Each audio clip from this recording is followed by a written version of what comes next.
All praises due to YAHAWASHA, YAHAWASHA. This is Aliyah, Banya Sha'ala, and I am here to kind of finish out some of the videos that um, I know I ain't been on for a while, but I'm here to kind of straighten some things out. So in the name of YAHAWASHA, YAHAWASHA, to all my family members of the 12 tribes of Israel, all of you blacks, you Latins, you Native American Indians, what up to my so-called Negroes, underlay to my Mexican brothers, Boricua to my Taína Boricua Indians, you know what I'm saying, Puerto Ricans, you know what I'm saying, Hokahe to my Native American Indians, um,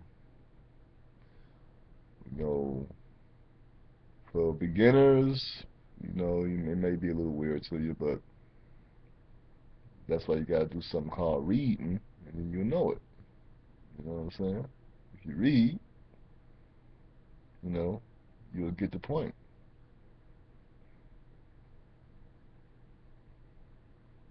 Okay. I wanna, the word of Yah teaches and all I get to understand it. So therefore, what we're gonna do is break down the actual meaning, the Hebraic meaning. I did not say Yiddish, so do not get a Yiddish book and try and get the same definitions because you're not gonna get it. Okay, if you want to get the true meaning, the true, pure meaning of salvation, you must read it in the ancient Hebrew text in this original formula. You see what I'm saying? Jeff A. Banner.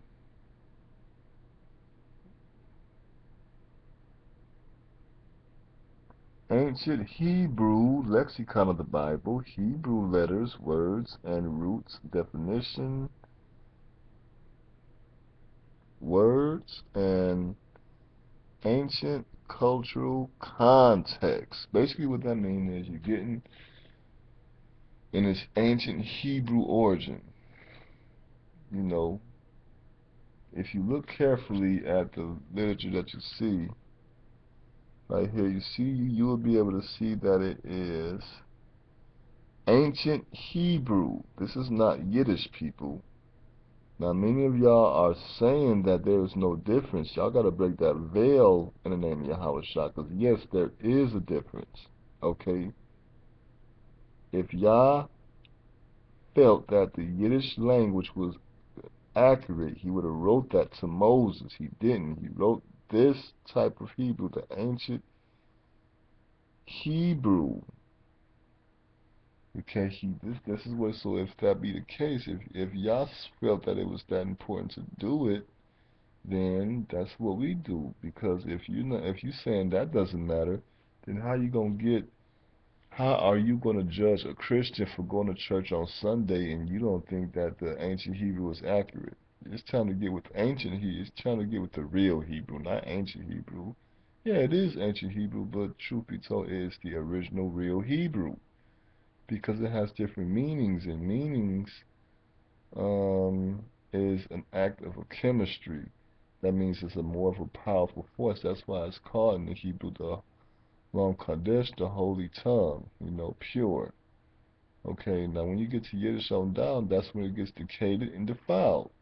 So you want it in its purest form, because in heaven it gets no purer than up there in heaven, in the throne room of Yahweh, where he sits and his four angels sit around him and go, holy, holy, holy, Yahweh, King of the Sabbath, which in Hebrew is Kadesh, Kadesh, Kadesh, Yahweh, Mahalik HaShabbat, holy Yahweh, King of the Sabbath. I want to give y'all today, right now, some of the true meanings and the definitions of the Hebrew word of salvation. Okay, so I'm going to read out this book. And the first form of salvation will be watch. Now, what does a prophet do to their lamb, to their lost sheep? They watches. Watch so that if somebody attacks, their shepherd will protect them. So now we know why YAHAWASHA said to Kepha, Peter, if you love me, feed my sheep. You see what I'm saying? This is why now we get an understanding when YAHAWASHA said, if you love me, feed my sheep. You know what I'm saying? Because his sheep is what? The lost sheep of the house of Israel. Matthew chapter 15 verse 24. I come not before the lost sheep of the house of Israel. Anytime YAHAWASHA referred to people as his sheep, he was referring to his Israelite, the 12 tribes of Israel, of the lost sheep. But let's get the definition of salvation, then we can get to a couple of scriptures, and we can do a little bit of that. Okay? Okay. We have the first one that's to be regarded as Sha'ah, means watch. Okay? Shepherd, delight. Okay? And what this represents is in the Hebrew language. I want y'all to look at this. I want y'all to look at what I'm literally studying.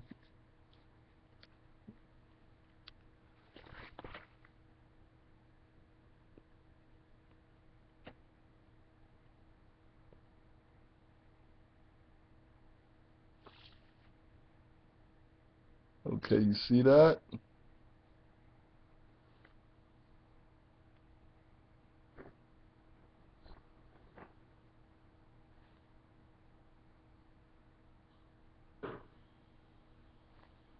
Meaning watch. It means watch. Sha'ah, watch. Shepherd, delight. The pictograph, W, see that's ancient Hebrew right there, is a picture of the teeth. What is used for teeth? To speak and to chew. When you chew a food, that food is being destroyed and conquered. This is what YAHAWASHA gonna do. See, you have to think Hebraic. Okay? It's a picture of a teeth used for what?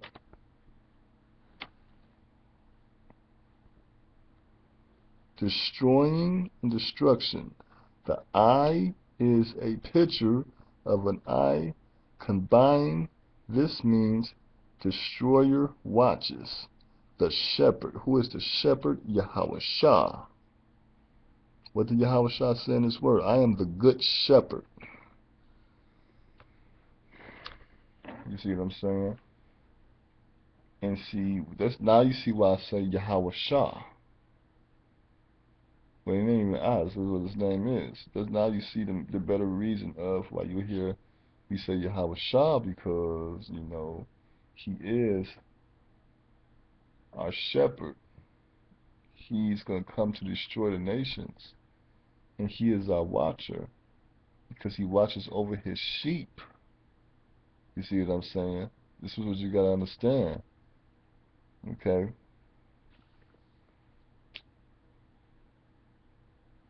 Now, we'll say that his shepherd. Well, what do his shepherd do?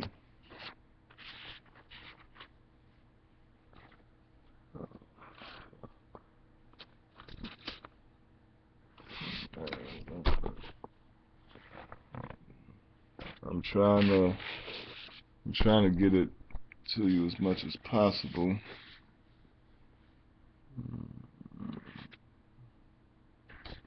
What does the shepherd do?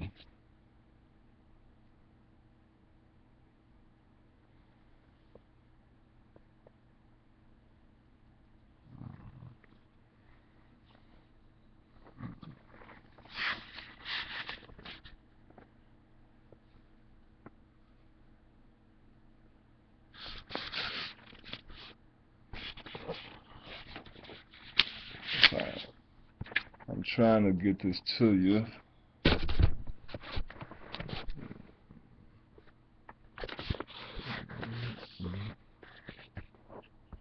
Right where you see my hands.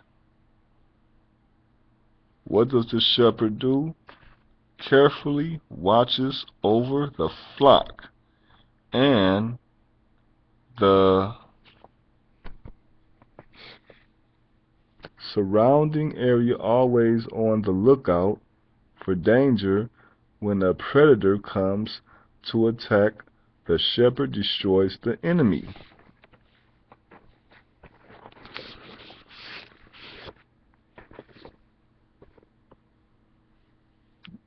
You see what I'm saying?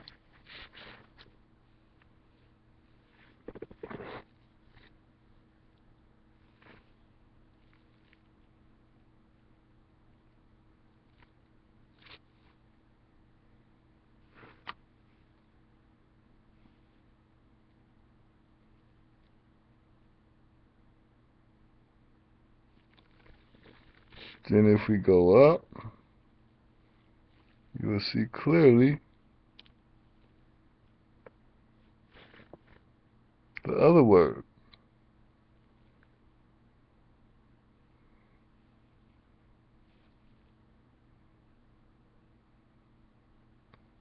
Here we go. The shepherd carefully watches over the flock, surrounding area, always on a lookout in danger. When a predator comes to attack, the shepherd destroys the enemy.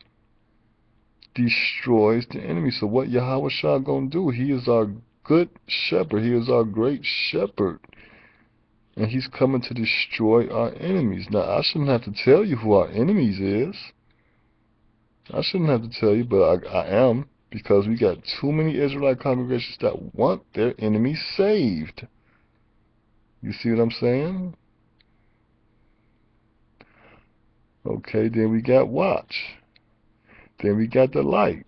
The shepherd watches over and cares for the delight in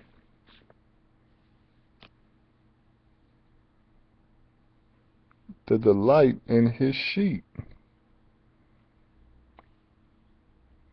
Now, what did YAHAWASHA say to Kepha, Peter? He said, if you love me, you will keep, we will keep his commandments.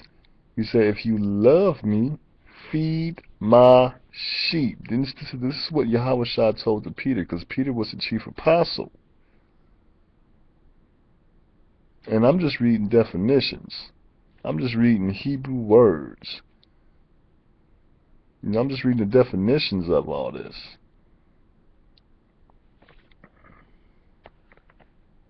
I'm just reading it. I'm just giving the definition.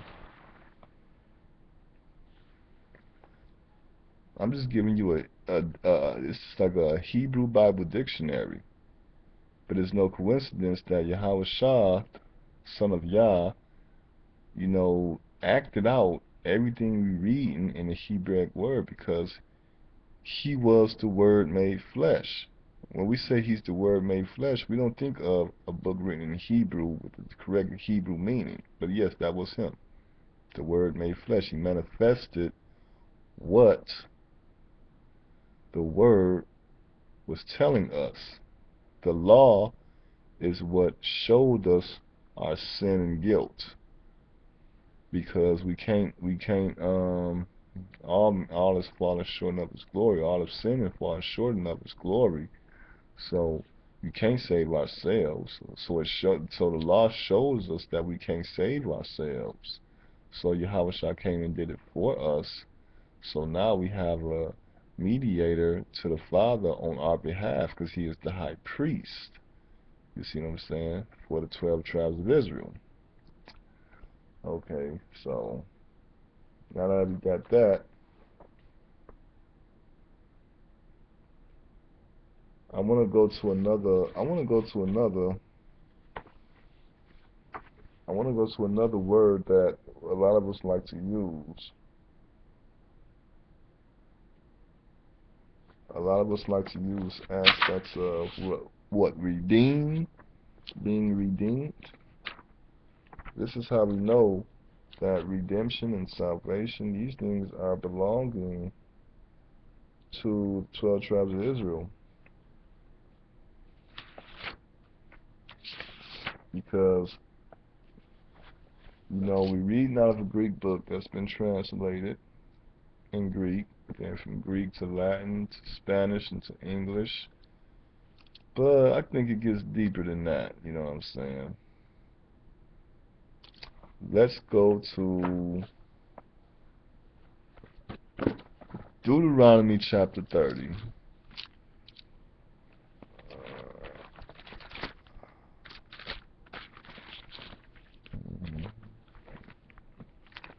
Let's go to Deuteronomy chapter 30 and 3.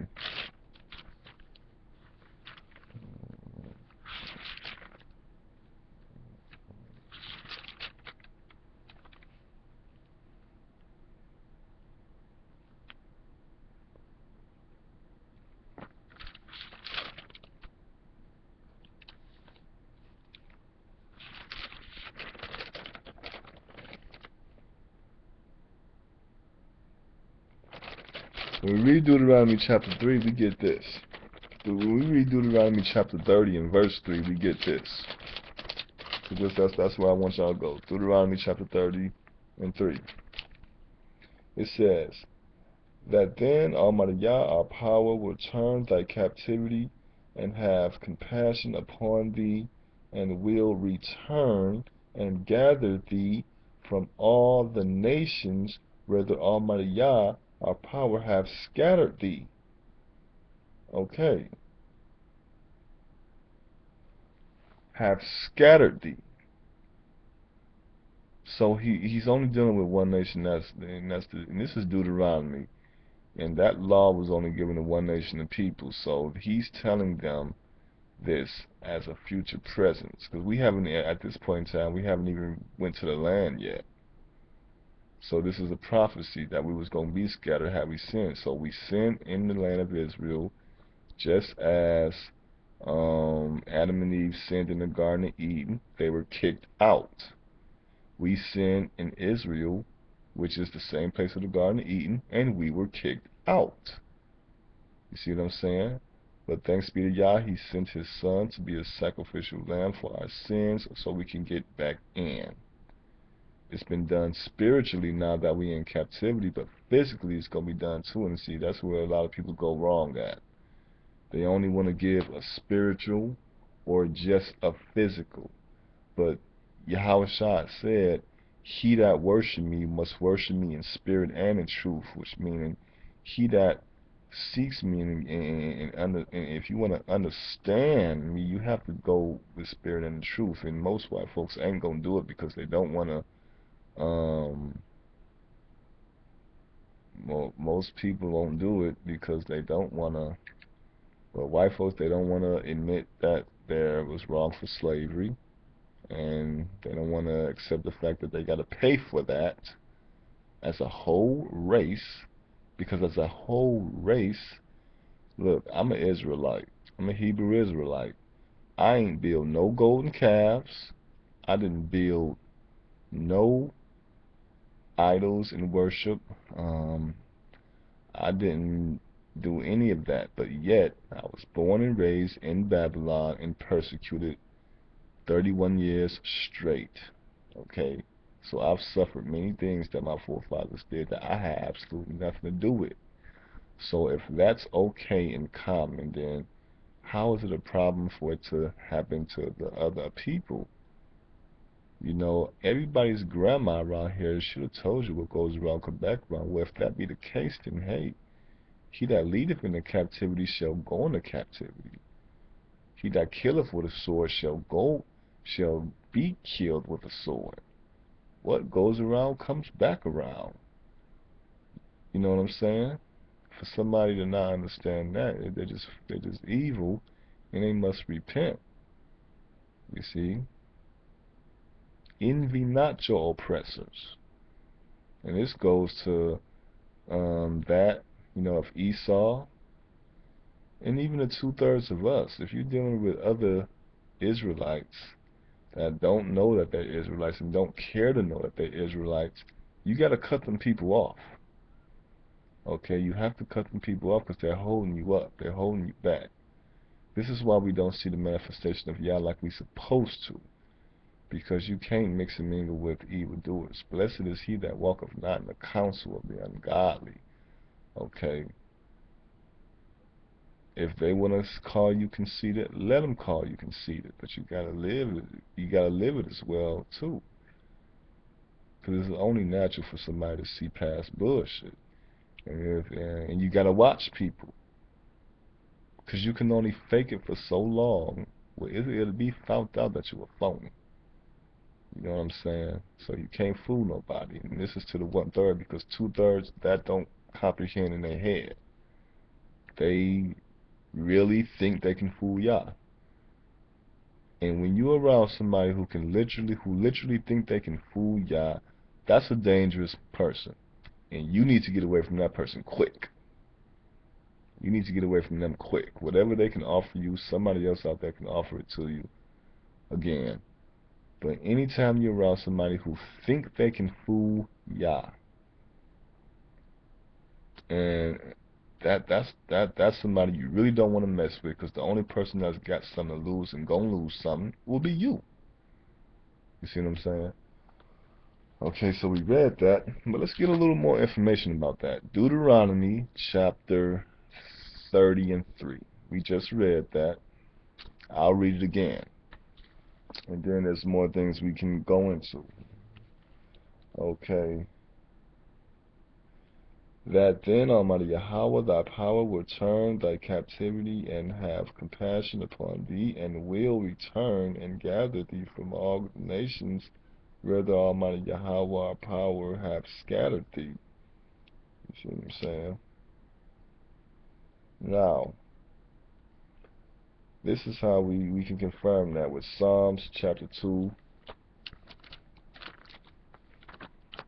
Let's go to Psalms chapter 2.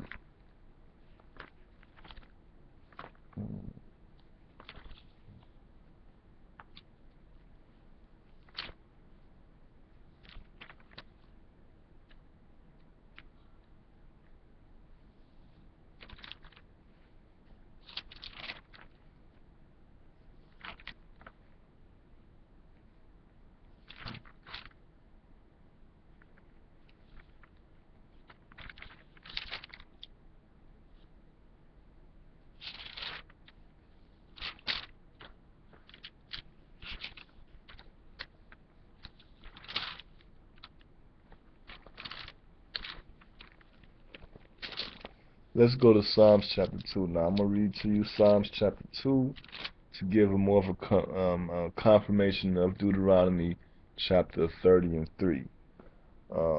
Psalms chapter 2. Why do the heathen rage, and the people imagine a vain thing? The kings of the earth set themselves. Okay, so that means, like the kings of the earth set themselves. We living in a system, right? Where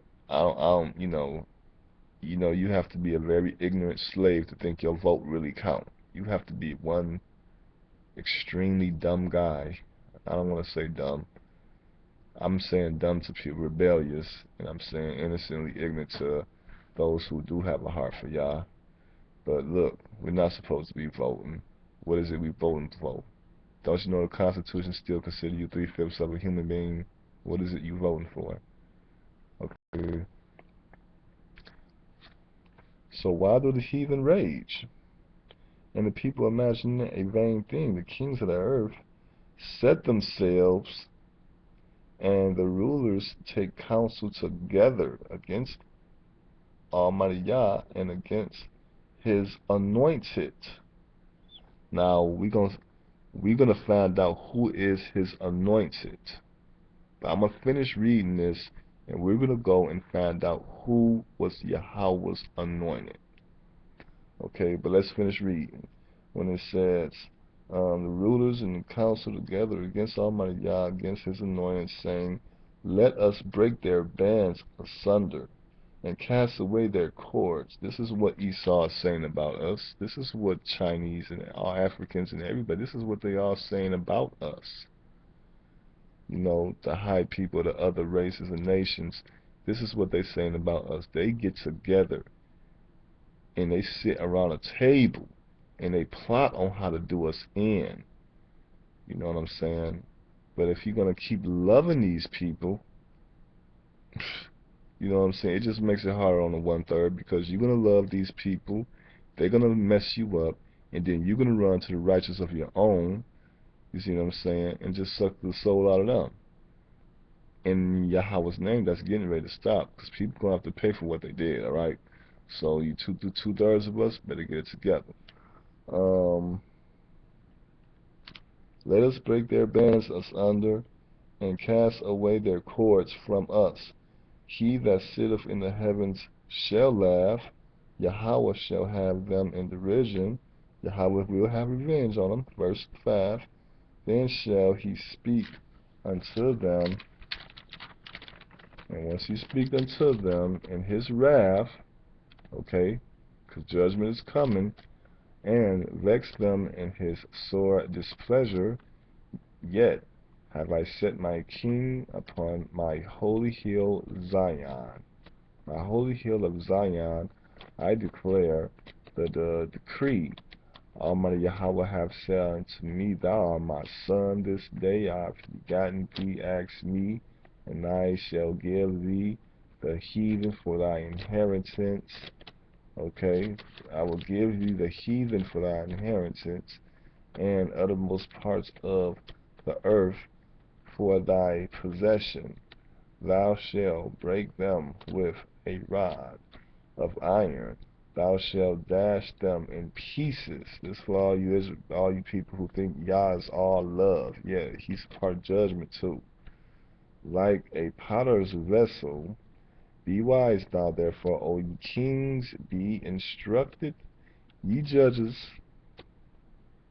of the earth. Serve Almighty Yahweh with fear, and rejoice with trembling. Kiss the Son, lest ye be angry, and ye perish from the way his wrath is kindled. But a little blessed are all they that put their trust in Yah. Now let's find out who is this anointed. When we go back to verse 2, we have the kings of the earth themselves and the rulers take counsel together against Almighty Yahweh and against his anointed, saying, okay, his anointed. Well, who's his anointed?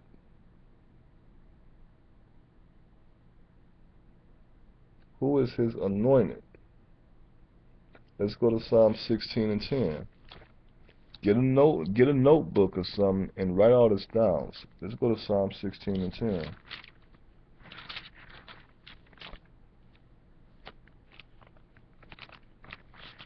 We go to Psalm 16 and 10. First, you pretty much know how I do it. First, I'm going to read Psalm 16 and 10, then I'm going to read the whole Psalms. The better way to do it. Okay. Psalm 16 and 10. For thou wilt not leave my soul in hell, neither wilt thou suffer thine Holy One to see corruption. You see what I'm saying? Neither will I in hell, neither will thou suffer to see thy Holy One in corruption. Now this is a Psalms from Dawah, peace be upon him, by Yah, David. Okay, so we have here Psalm 16. We're going to start from verse 1. Preserve me, Almighty Yahweh, for in thee do I put my trust. O my soul, thou hast said unto Almighty Yah, thou art my power. My goodness extendeth not to thee, but to thy saints that are in the earth, and to the excellent in whom is all my delight. Their sorrow shall be multiplied that hasten after another God. You know, thy sorrows shall be multiplied for them that hasten after another God. Because for everybody who love the golden rims, cars, Rolex watches, money, you got a nice car, but you're still staying with your mama. You got about 15 kids, and you calling yourself a cheddar girl, and you got 15 kids, and you know you got all these people that's just all messed up, and they just living in a fantasy world. You know what I'm saying? When these bombs hit this country, you're gonna be looking stupid, and we're gonna see what your chromes and your Rolex watches gonna do when a bomb hit this country, because it's coming. Okay, it's coming. I mean, it's enough common sense that it's 2013, and 13 is a very important number to the Freemasons. Okay, so you know they got something up their sleeve. Okay, so let's finish reading. It says,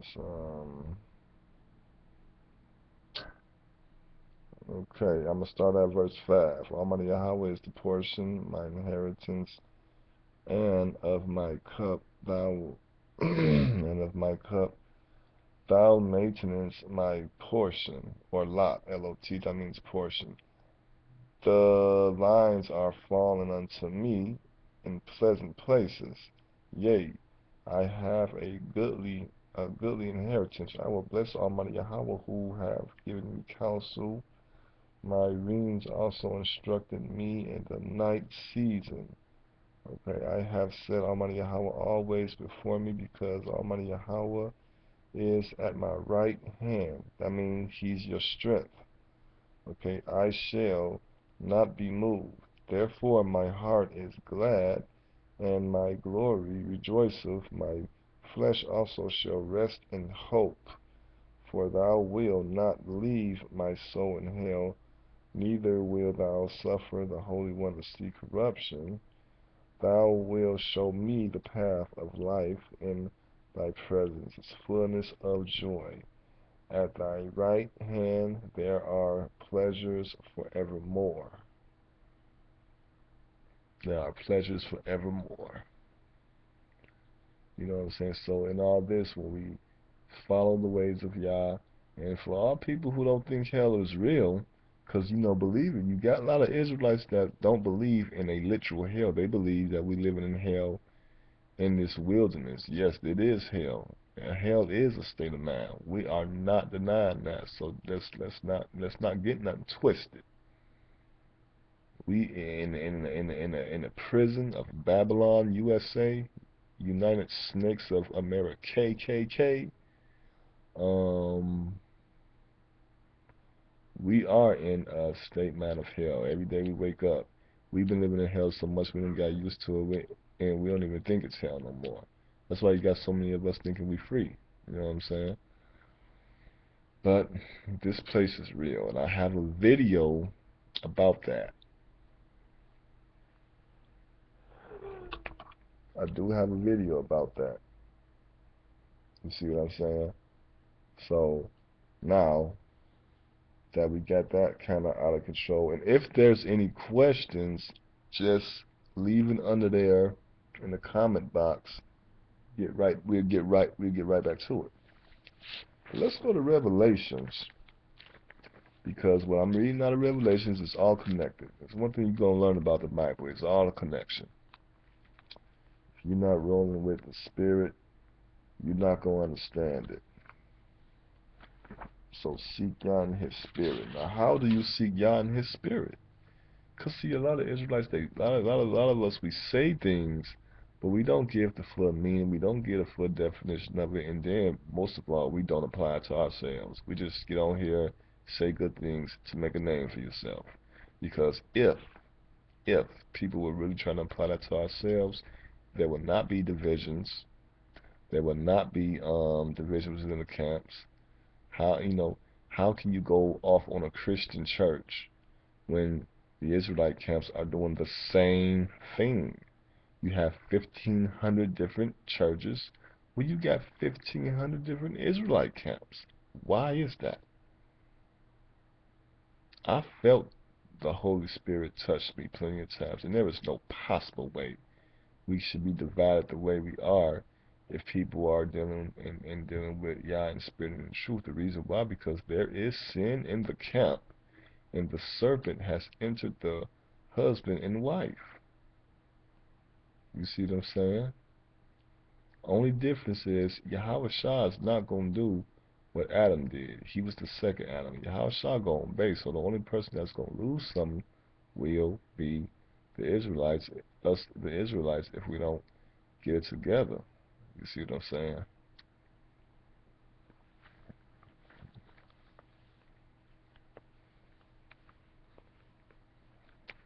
I have a video dealing with Revelation chapter 7 and 9, but I figured I should read it anyhow again because there's few Israelites that still want to save Esau dealing with this scripture, Revelation chapter 7 verse 9. Okay, so I'm going to read that. Revelation chapter 7 verse 9. After this beheld, and lo, a great multitude which no man could number, of all nations and kindreds and people and tongues, stood before the throne and before the Lamb of Almighty Yahweh, with white robes and planes in their hands. Now, who are these people who had on white robes? Were there Israelites? Was there Israelites and Japanese and Africans and Filipinos and Hawaiians? I mean, was it all the races? Because it just said out of every race and out of every nation. Well, guess what? Didn't we just read Deuteronomy chapter 30 and 3? We were scattered out in every nations. You got Israelites in Japan that speak Japan. You got Israelites in China that speak Chinese. You got Israelites in Russia that speak Russian. You got Israelites, of course, here in Babylon, America, that speak this bastard-ass language, English. You got Israelites that speak, for you new learners, I'll say black folks. And for all you veterans, I would say Israelites, because the black people are Israelites. We are the real Jews. So we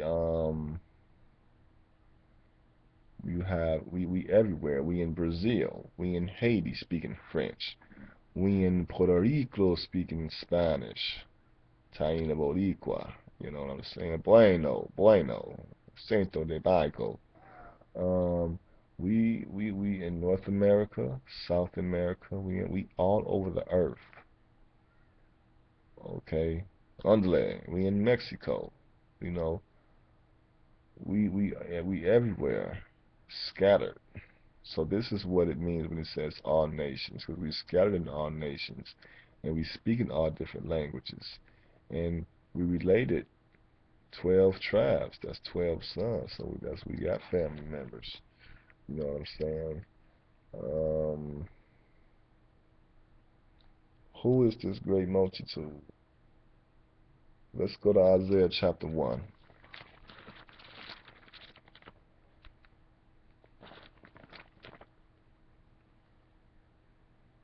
I do have a video that speaks directly about this, but I feel I should kind of go over a couple of more things again, which, I mean, it shouldn't be no problem with it. I mean, it's the word of Yah. Maybe I said something in the last video about Revelation chapter 7 verse 9 that maybe I forgot about when I said this video. So, you can look at this video and that video and, see if you can get a better understanding. But my suggestion to everybody, before you look at my videos, I don't know how you deal with other Israelites, but with my videos, I suggest that you pray. I suggest that you pray and ask Yah to give you the correct spirit to clear all of the maggots out of your brain, and then you listen. Then you can get a better understanding. Okay, you have to understand, people, the Most High Yah is not like us. He flooded the whole earth. And in that time when he flooded the whole earth, yes, there were young-born babies, there were pregnant women, there were old women, there were elderly men and elderly women, and they didn't do nothing. They were little-born babies. There were females that were pregnant during the time before the flood came. Did that infant inside the lady's stomach do anything? No. But yet the flood still came and they still died. Okay, and we've been so effeminized. We've been so effeminized To not think Yah would do something to a newborn baby, but yet he flooded the earth, people. Sodom and Gomorrah. Rained down fire and brimstone. Okay, so you gotta quit that, come on now. Stop playing it. Stop playing it. Okay. So we're gonna go to Isaiah chapter 1, verse 9, to get a better understanding of the great multitude and if the spirit of Yah, of course, Revelation chapter 1, verse 13, 14, and 15 direct me somewhere else. Let's go. um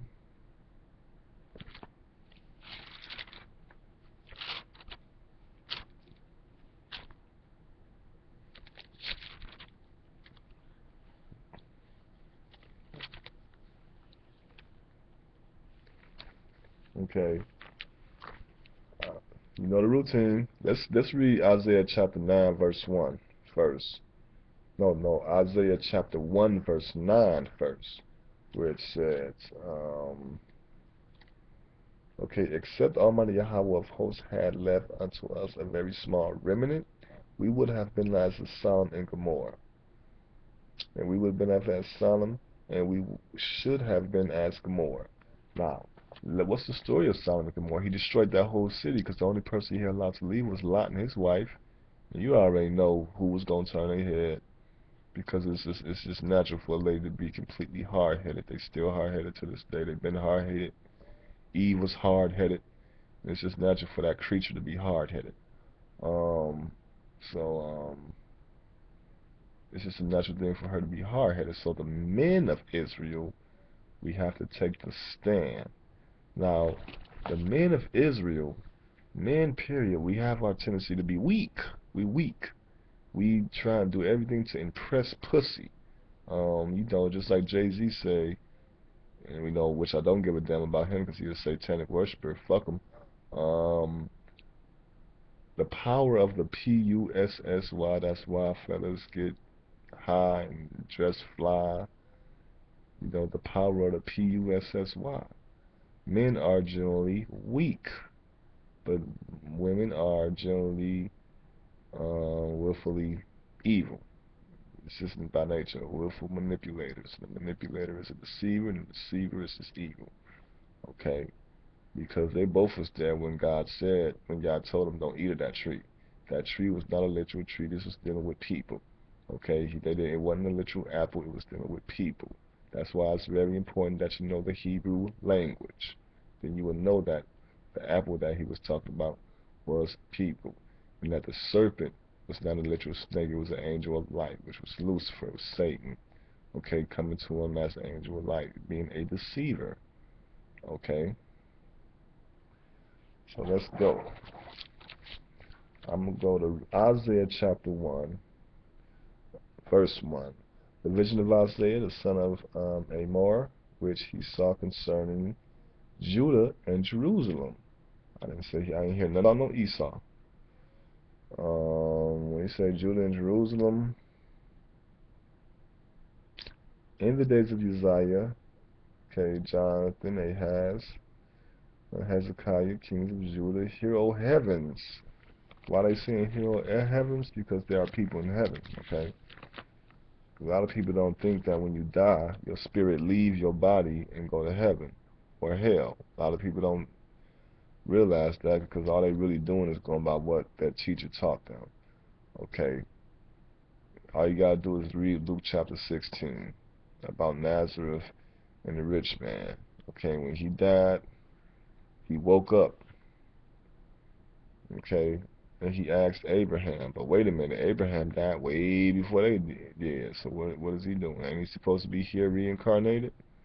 And he's supposed to be asleep and waiting for Yah to blow the trumpet. So what is he doing talking to Abraham? Hold on, Abraham was alive. So that lets you know that when we die, our spirit leaves and goes somewhere at the time, whether it's at a waiting place or not. And at one point in time, it was a waiting place. It was called Abraham's bosom, but since Christ died, and with his own blood did he enter into the holies and made atonement for the sins of Israel, then that's when he became the first fruits of the dead, so they in heaven now. And then, of course, you got the Resurrection that gotta take place, and then boom. And when it comes down to resurrection, you just read the Second Theologians. Okay. The ox knoweth his owner, and he asks master, his crib. But Israel doeth not know, my people doeth not consider. Not only do we not know, we don't consider. Because all we want to do is just do whatever the white man tells us to do. This is being a slave. Verse 4, oh, sinful nation. This is what the Most High is saying about us. How the fuck can you walk around with a smile on your face? Yah said we is, not only did Yah say we a sinful nation, in verse 4 he said, sinful nation. Meaning we make Yah sick. We make Yah sick. Because we so rotten and evil. You know what I'm saying? Rotten and evil. Okay? And we think this shit cute. This shit is not cute. You look at these pictures and people are sitting there just with a big pretty smile on their face, and it's just evil and phony and fake. Okay? Sinful nation, a people laden with iniquity, a seed of evildoers, children that are corrupters. They have forsaken Almighty Yahweh. They have provoked the Holy One of Israel unto anger. They are gone away backwards. Why should ye be stricken any more? Ye will revolt more and more. The whole head is sick, and the whole heart is faint. From the sole of the foot even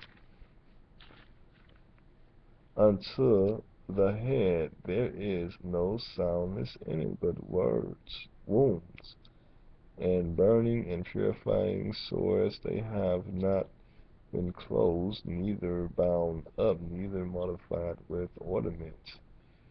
Verse 7, your country is desolate. Okay. Of course our country is desolate. We got the wrong people there, and they taking credit for everything we do, so it's just desolate. Our temple ain't there. The place is messed up. You know, we ain't there like we supposed to be, and it just makes the place desolate. You know what I'm saying? And it says, your country is desolate. Cities are burnt with fire. Your land, strangers devour in it. Think about what he just said. Your land, strangers devour in it. Them Edomites over there, they over there. And it's about the gay capital of the world in Tel Aviv. You know what I'm saying? So yes, the place has been very devoured. And the daughter of Zion is left as a cottage. Everybody look at our black and Latin women as sex objects. And what's so fucked up about it, they like it. Okay? The 2/3 of us will get cut off. Hey, Yahweh, verse 8.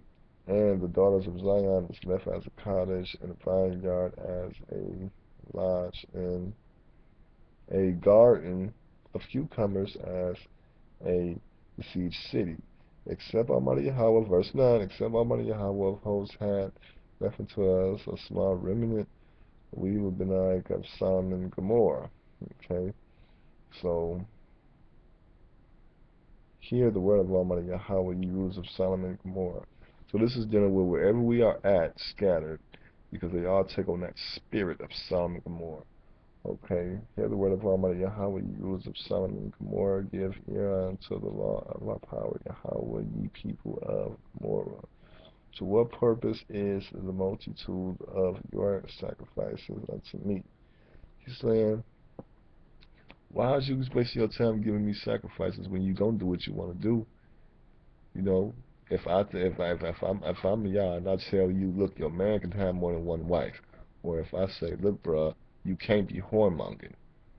Go on, get you a wife, get somebody, put your penis inside of a woman that you're gonna want to be with for the rest of your life. Whoremongering, that's not good. Monogamous relationships, fuck it, no, get away from it. Get you a wife. Why is your self-esteem so low you think you can't get a woman on your own? You see what I'm saying?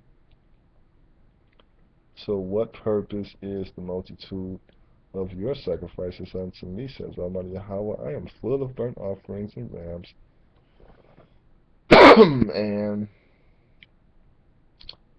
the fat of fed beasts, and I delight not in blood of bullocks, or of lambs, or of goats.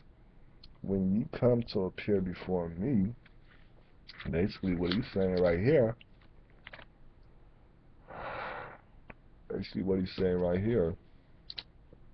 I'm gonna get you in a mind frame of that. Let's say you out at a club or something, or you out and let's say you're a young man or a young lady, and here comes a young man or a young lady, depending on what you are, and they just keep coming to you just talking shit. Eventually, it's gonna be like, what the hell? What do you want? You know what I'm saying? So it's like with Yah, why do you keep praying to him and giving him offerings when all you're gonna do is go out there and whoremong and trick? You see what I'm saying? What is the point? Every offering you give to Yah, it was here before you got here. The cattle of the cattle of 1,000 hills is his.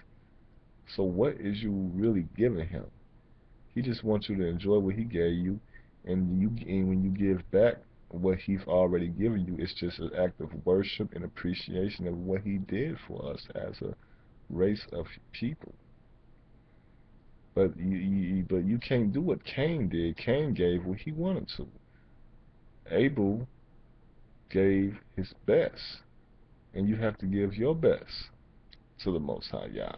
All my black and Latino and Native Indian brothers, you got to give your best to the Most High Yah. And if any other races want to, yeah, they can. You know what I'm saying? Because if I was a white guy, I sure would be worshiping Yah, because the punishment that they got coming for them. If I was white, I'm telling you, I would, I would, I would get on my hands and knees and be like, all you Israelites, get on my back. I'm taking you back home to Israel. And if I see any of my folks there, they gonna have to get out the way. I would say that if I was white, but thank Yah, I'm not white. I'm an Israelite, and I'm waiting for my big brother YAHAWASHA to come and redeem. And I hope you black and Latins is doing the same thing. Okay, I want to get back to this. Verse 11, to what purpose is the multitude of your sacrifices to me, says Almighty Yahweh? I'm full of burnt offerings and rams and the fat of fed beasts, and I delight not in the blood of bullocks or of lambs or of he-goats. When you come to appear before me, you know what I'm saying,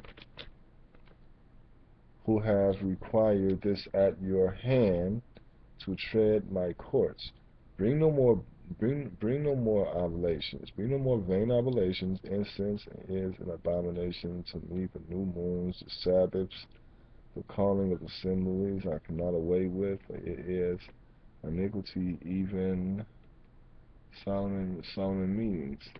Your new moons and your appointed feasts, my souls have, they are in trouble. My soul breath have, they are in trouble. Unto me, I am weary to bear them. You get tired of that phony shit, especially Yah. He created the heaven and earth, and you still want to have the audacity to kind of come at him with some shit. I'd rather just sin. You see what I'm saying? Before I go up in front of Yah's face and try and talk to him like I'm stupid, I'd rather just sin and get it over with. You know what I'm saying? But I don't even want to do that. So you got to give Yah respect when you're worshiping and praising. They call it meditation, but it's not. It's prayer. You calm. Because Yah has given you a soul, a spirit, and this spirit comes from Yah. So when you meditate and you speak within yourself about the power and revelation of Yah, you'll start to see things a lot different. Okay, so This is what that great multitude means. You know what I'm saying? And I believe Hosea, somewhere in Hosea, it speaks about, though you be as the sand of the sea, yet I will take out a remnant. You know what I'm saying? So, with that saying, Shema Shema Yasha'Allah Yahweh Elahayanawa Yahweh Echad. Blessed be the name of Almighty Yah. Yah is King, Yah is righteous, righteous one of Yasha'Allah is Almighty Yahweh. Thank you very much.